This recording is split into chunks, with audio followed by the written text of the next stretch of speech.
Itu di surat An-Nisa ayat 43 itu kan ada ayat, ini saya ambil dari tafsir Faidur Rahman.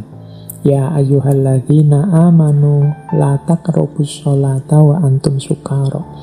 Wahai orang-orang yang beriman, jangan engkau dekat-dekat dengan sholat. Dekat-dekat aja jangan, wa antum sukara, dan padahal engkau sedang mabuk. Ini salah satu ayat yang ditafsir oleh Yai Soleh untuk menjelaskan bahwa dimensi batinnya sholat itu penting. Katanya Yai Soleh, ini di tafsir Faidur Rahman, yuqimunas sholat iku kelawan arep nekani sholat 5 waktu, kelawan adabe sholat zahir utawa yo batine, kelawan arep nyukupi syarat rukune, kelawan nekani hukukus sholat, khusyuk, tawaduk, hibah, khauf, lan mesti kelawan suduk lan ikhlas ing dalem niate. Mendirikan sholat itu dengan cara menjalankan sholat 5 waktu dengan menjaga adab lahirnya juga batinnya, dengan memenuhi syarat rukunnya, dengan menjalankan semua hak-haknya sholat, termasuk khusyuk, tawaduk, hibah, khauf, suduk, ikhlas. Nah, ini batinnya sholat menurut Kiai Soleh. Khusyuk itu dimensi batin yang ada di dalam, tawaduk itu dimensi yang bisa dilihat di luar, kadang-kadang disebut khudu. Jadi sholat itu harus ada khusyuknya. Kadang-kadang orang menerjemahkan khusyuk ini konsentrasi, tapi tidak persis begitu.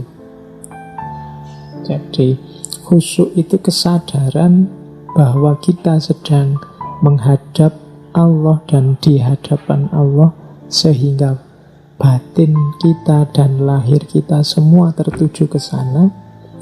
Dan kekhusyuan ini manifestasinya antara lain fisiknya tawaduk atau khudu. Maka sholat tidak boleh gerak macam-macam selain gerakan-gerakan sholat untuk menunjukkan tawaduk. Sehingga di beberapa kitab fikih yang Syafi'i itu kalau sholat disebut tidak boleh bergerak lebih dari 3 kali misalnya. Bergerak lebih dari 3 kali ini menunjukkan tidak khudu, tidak tenang, tidak tawaduk.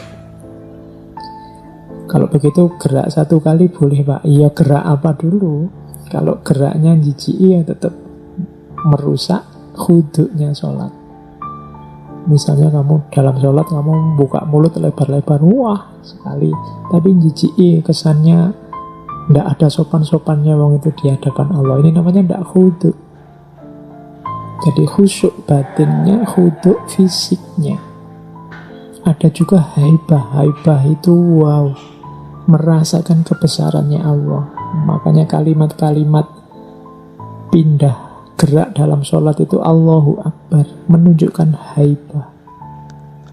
Dunia ini berganti segala macam peristiwa, Allahu Akbar, menunjukkan kemahabesarannya Allah. Ada juga khauf, khawatir kita banyak dosa, khawatir sholat kita tidak diterima. Ada juga suduk, meluruskan hati, meluruskan niat, dan ikhlas. Loh, ini batinnya sholat. Jadi dasarnya tasawuf itu syariat, tapi syariat juga tidak cuma yang lahir, tapi juga yang batin. Itu tafsir selanjutnya, krono iku sholat munajat al-mu'minin marang pangeran, kola aqimis sholah li dzikrillah. Karena sholat itu adalah munajatnya para mukmin kepada Tuhan, ada firman, dirikanlah sholat untuk mengingat Allah. Podo sholat o siro kabeh krono arah iling kudur ono ing ngersane pangeran. Ojo koyo sholate wong mendem. Jangan seperti sholatnya orang mabuk. Badane ngadeg ing dalem masjid, atine mubeng-mubeng ing dalem pasar. Jadi tafsirannya Yai Soleh terhadap la taqrabus sholah wa antum sukara itu jangan sholat kalau batinmu tidak ikut hadir. Kalau batinmu tidak ikut hadir, itu kamu seperti orang mabuk. Badannya berdiri di dalam masjid, tapi hatinya berputar-putar di dalam pasar. Iya benar, sekarang sholatnya ada di dalam masjid jamaah, tapi pikiran dan hatinya tidak ikut ke masjid. Waktu sholat di masjid, pikirannya ada di kantor, pikirannya ada di pasar, pikirannya ada di rumah, dan lain sebagainya. Nah ini seperti orang sukaro, seperti orang mabuk. Lisane moco fatihah, lisan atine caturan ono ing pasar. Mulutnya membaca fatihah, tapi mulut batinnya ngobrol di pasar. Pikiran dan hatinya masih ramai membahas dunia, padahal sedang membaca Fatihah di hadapan Allah. Mongko ngunu iku ora yuqimunas shalah. Yang seperti itu tidak termasuk mendirikan sholat. Nah ini salah satu ilustrasi bahwa syariat itu ya harus kita jalani lahir dan batinnya. Termasuk puasa. Kalau teman-teman membuka tafsir Faidur Rahman, ayat puasa yang terkenal sekali itu, ya ayyuhalladzina amanu kutiba alaikumusiyam kama kutiba alal ladzina min qablikum la'allakum tattaqun. Mirip seperti Imam Ghazali, beliau memberi tafsir puasa itu ya ada lahir, ada batin. Kalau puasa lahir jelas menahan haus, menahan lapar. Tapi puasa batin ada 3 level. Yang pertama puasa kolbu, yang kedua puasa roh, yang ketiga puasa sir. Puasa kolbu itu berarti diri kita yang mampu untuk menahan diri dari keinginan makan dan minum. Jadi kalau lahirnya kan kelihatan tidak makan, tidak minum, tapi batinnya itu sudah mampu menahan diri. Ini namanya kalau mampu menahan diri itu pingin saja enggak. Jadi ingin makan enggak, ingin minum enggak, itu berarti kolabnya ikut puasa.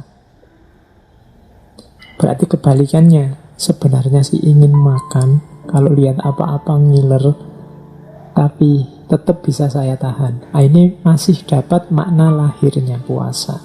Kalau makna batinnya yang paling rendah itu puasa kolbu. Kalau kolbu itu bahkan ingin saja tidak untuk makan dan minum. Ada orang bawa makanan, ada warung buka, enggak kepingin.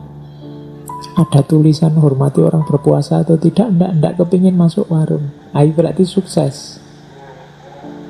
Tapi yang hanya level lahir saja itu ya pengen. Kalau ada warung buka, waduh baunya, waduh kok banyak orang makan di situ, ada ketertarikan, ada kepinginan. Itu berarti level puasanya masih puasa lahir.